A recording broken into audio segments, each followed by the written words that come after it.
start. Harris, you ready? I'm ready. Okay. All right, so we're going to start off the same way we started the group poets, with some music, because that seems to get everybody's blood pumping. We get all excited. Because music! Because we all know that. Right? Okay. Yeah. So give it up for... Here's the toast. That's hard! Okay, this wasn't planned, I was suckered into it, so. This is my cover of Hurt by Johnny Cash, also by 9 Inch Nails.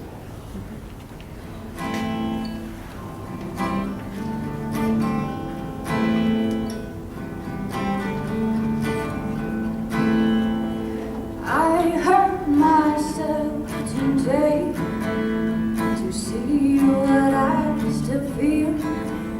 I focus on the pain, the only thing that's real.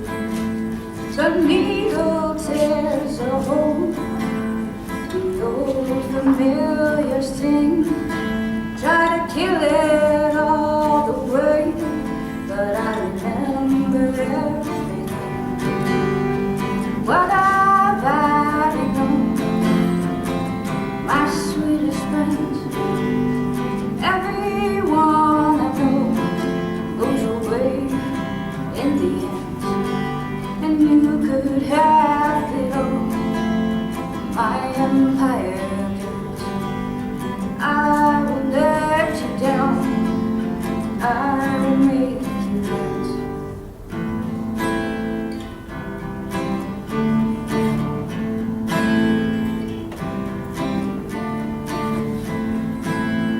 I wear my crown of shit upon my large chair, full of broken thoughts I cannot regret.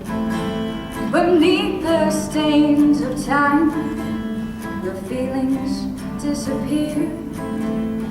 You are someone else, I am still right here. What have I become? My sweetest friends, everyone I know goes away in the end, and you could have it all. My empire built, I will let you down, I will make you hurt.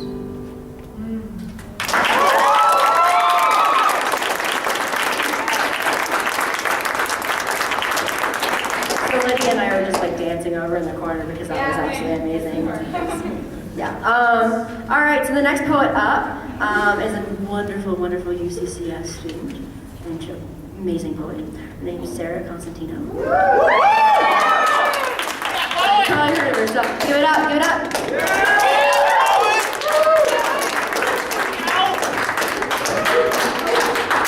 Go in, poet! Where do my insecurities lie? You asked me to reflect to get to the root of why I've been writing less than symbols each time I sign my name. Oh! Well, my insecurities lie in the handcuffed whispers of 4th grade girls, underneath much-loved shoes marked with pointed finger and the hems of ill-fitting middle school gym shorts. My insecurities lie in rumors of crush and thinks you're cute, outside of dance floors with circling couples between their clasped hands as I feel the emptiness around my own fingers. My insecurities lie beside cats that sting and bees that scratch, beneath the petals of color-sapped flowers, between pages of books unread and paper unwritten. My insecurities lie in the knuckles of a raised hand ignored, and the red ink scratching out my words, and the palm sweat pooling from staring faces. My insecurities lie in every moment my voice fades beneath swiftly nodding heads and talk that travels into my eyes. Across the room at every party, I'm stuck people watching, unable to fit into the notches of puzzle piece conversations, on the surface of my skin that glows red to expose my fear. My insecurities lie in the lap of my pedophilic cousin, and the footsteps behind me when I'm alone in the dark. Oh. My insecurities lie in the mouths of church people, in the creaking ceiling I pray through at night. And I feel insecurity stomp around in my ballroom heart, expand in my stomach each time I shake a hand, pick up a violin, enter an unfamiliar home. And And oh, how my insecurities do lie. But I'm inching through them, I promise you. I practice lifting up each foot even when my insecurities suction the rain boots in my ears back down. I'm hacking away until lines of shame fall to the ground, tangled at my feet, until I give in, sink back like an insect caught on a spider web. My insecurities are sticky and branch out as far as I can feel. But I am inching through them more than metaphors reveal. In every prayer poem I write, every hug, every compliment I receive without a blush. My insecurities lie and decay into bare bones. Watch them turn to dust and dance through the wind. They will return, I know. They will lie, but someday we'll both wake up and move on.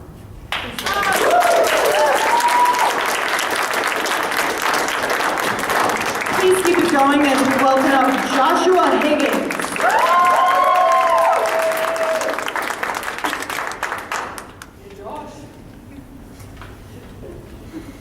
Hi, so can I drop this when I'm done? No? They said no. I'm not going to use it. Okay, so I have a very short piece to perform. What? Move! Scoot that way. There you go. You're good. You're good. Stay. I'll be right here. Yeah, that's fine. Okay. Just don't be over there. Or over All right, there. so I have a very short piece to perform tonight. This is entitled A Tent. He said, I live in a tent, handing paper as if it makes me a saint, a scrap like I'm fucking special, like I'm worthy. He, all grateful expulsions, I drive away. It feels fake. Why is it that I, who's no better than he, has this nice place, this stuff, all this fucking stuff, and he lives in a tent, a goddamn tent? The measly 5 I graciously gave, he said would provide propane for tonight in his goddamn tent. These interactions, dehumanizing, just like Weber's bureaucracy. Next time, make a stand. Shake his fucking hand. Oh. Treat this person as a fucking person. Does he not deserve the same respect you demand? Shake his fucking hand while handing him your crumbs so he can heat his goddamn tent. Yes. Perhaps we can humanize. Perhaps if we humanize, perhaps if we fucking try, we can find a way to a place where compassion and not profit is the buzzword, where handshakes aren't the avaricious facade of the bourgeoisie, but the expression of human love. A place where you never hear the absurd statement, I live in a goddamn tent. All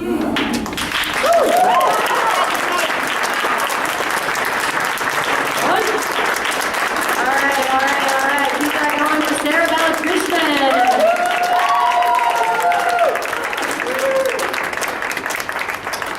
All right, so I'm not a poet, not a singer. I'm what you call cynic, actually. Poets and cynics. So I don't know about the rest of you, but I've been having the feels all night. So I was in need of cheering myself up, so I went for crude humor instead. So if anyone's ever heard of the singing comedian Stephen Lynch, this might be familiar to you. This is entitled Superhero. Yes. If I could be a superhero, I would be awesome, man.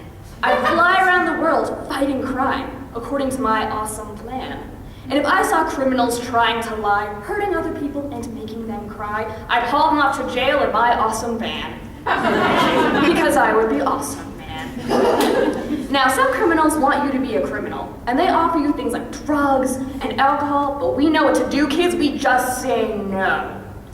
If I could be a superhero, I would be drug-free boy. Telling the world of the evils of drugs and all of the lives they destroy. Will I take all those junkies getting so high with their needles and bongs and their sticks made of tie, and I'd burn them alive and I'd squeal with joy. Because I would be drug-free boy. If I could be a superhero, would you be Justice Guy? Making sure people get what they deserve, especially women who lie. Like if a wife left her husband with 3 kids and no job to run off to Hawaii with some doctor named Bob, you could skin them alive and drain them of blood till they die. Especially Bob. Then you would be Justice Guy.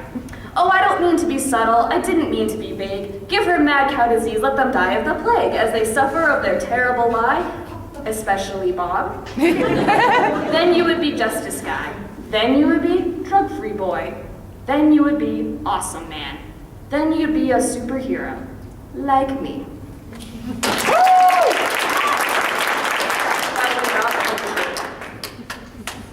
Thanks. Keep it going for James Ashby.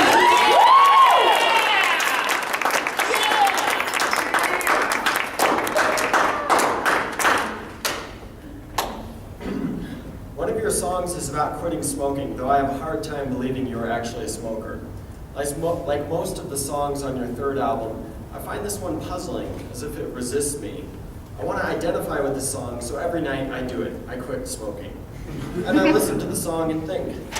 The next morning on my way to work, I light up another one, so I can quit with you all over again. My roommate Christian thinks they're pretty hot, at least in the photos on your album covers. He doesn't like your voice, though. Every day's the same. When I get off work, he's sitting there on the couch, his long body and stubbled face, surfing the internet on his laptop, listening to Led Zeppelin. There's always a bottle of McCormick's on the coffee table. I sit down, take a shot, and think, another day is gone. The sound of each shower dropping behind me on the floor like an empty solo cup. Last spring, when your band was going full indie, you released a promo EP. There were only 250 copies made. Mine arrived here in a large bubble mailer. My name and address handwritten on it with the return address, Austin, Texas. Your apartment. I tried to imagine what your apartment would look like, but whenever I closed my eyes, I always saw these same bare walls, these stains in the carpet. That old rum and coke taste in the back of my throat, it never goes away. I kept the bubble mailer, your handwriting spelling out my name. It was like I could touch a part of you through that writing, as if there are pieces of you, flakes of your skin maybe, embedded in the ink. One night, I asked Christian if he thinks I'll ever get to meet you. Fuck that, he says to me, I'm gonna meet her. I'll even ask her out to dinner. You don't even like her, I say. Yeah, I like her, why not? Christian's girlfriend, Lauren, comes over sometimes and plays Mario Kart with us. I always win, but those two, they're happy losing together. We all get so drunk we laugh at anything, they're still losing. It's become fun and beautiful for them. They're sitting on the floor together, I'm on the couch. I rub the sweat off my palms between races. Later, when Christian's in the bathroom, I go over to our stereo and plug in my iPod. Listen to this, I tell Lauren, and press play. I am so drunk, she says. She's on the couch looking at her phone. I hear your voice singing to me through the stereo. It sounds childish, nasal, like a balloon animal. The next morning before work, when Christian and I are both on the porch smoking, I say out loud, I feel alive, just to see what the words sound like. Christian looks at me, grimaces. I feel like I need some coffee. I have this special recording of you singing and playing piano. I had to email some girl on YouTube and ask her to send it to me, because it's not something you can just download. The recording is threadbare, your voice like shards of glass. The song's about hitting rock bottom. That's what I want to do, hit rock bottom. What a beautiful thing to be desperate and alone. Your voice, like a thin wire, connects us. All these pieces of you, they're in me now, stuck together like Lego blocks. All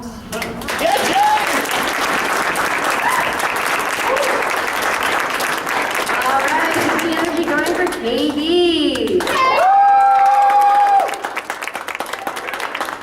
That's my man. The applause was deceptively loud. Most of that was John Parker.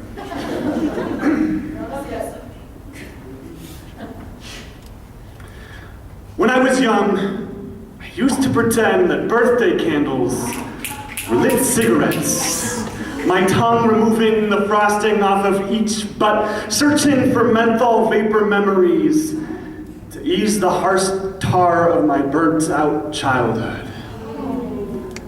Every year, I would fight to remind those eyes that the year begins with my big bang birthday. Yeah. We'd measure our height with marks on the door just to feel inches wiser. Puff our chest to feel Samsarat Heart's version with every extinguished candle always making the same wish. But when they told me that inhaling my wish would shrink my heart, I smoked my first birthday cake. I make no illusions about the cigarette I light, it won't be my last. I can take joy in that. For a moment, bathe in the scent of grandparents lost to the shadows, piece together lives glued to fading walls, touch raspberried fingers, see sparkler-lit childhoods. You once told me that I was a star plucked from a dying galaxy, so now my exhales echo Kepler, Syzygy, nadir as I ash out the star flame in my fingers and my lungs burn photo-negative sepias. You ask me for the third time why I started smoking. What I wish I could tell you is that I wanted a way to connect with you. See, we can relate through our vices now, comparing the EEGs, we have our scars in common.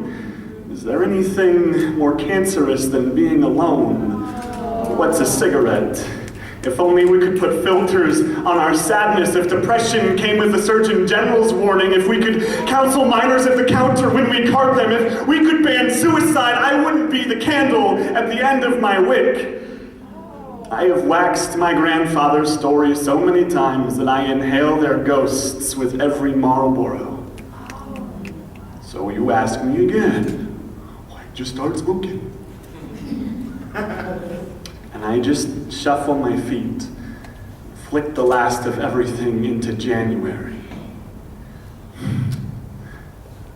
I'm running low on fuel, so I have to borrow your lighter cigarette board like a hangnail, all caveman and bright. And finally, I tell you, because it's my birthday.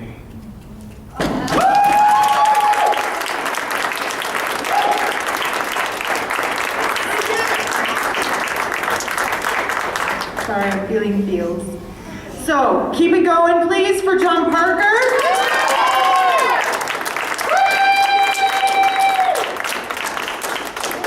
Kevin's my poetry crush, by the way. So this is not memorized, it's new, but this was by request. I talk too much. Somewhere playing ball with the Big Dipper of my childhood's backyard, my catcher's mitt mouth must have swallowed an ocean of microphones, because I've always been asked to keep it down. But you have a lighthouse opera hidden in your shotgun esophagus, and your moonshine eyes speak Shakespeare. You might be my magic. You're the way certain songs taste better with cigarettes. I feel like you're evicting the echo ghosts out of my rib cage. When we first met, I was a pilot light with snowstorm limbs.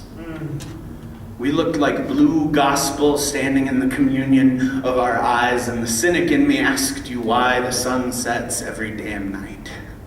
You just laughed, showed me star clusters stuck in your palm before you held my hand like a promise you hoped I could keep, and taught me how to dance.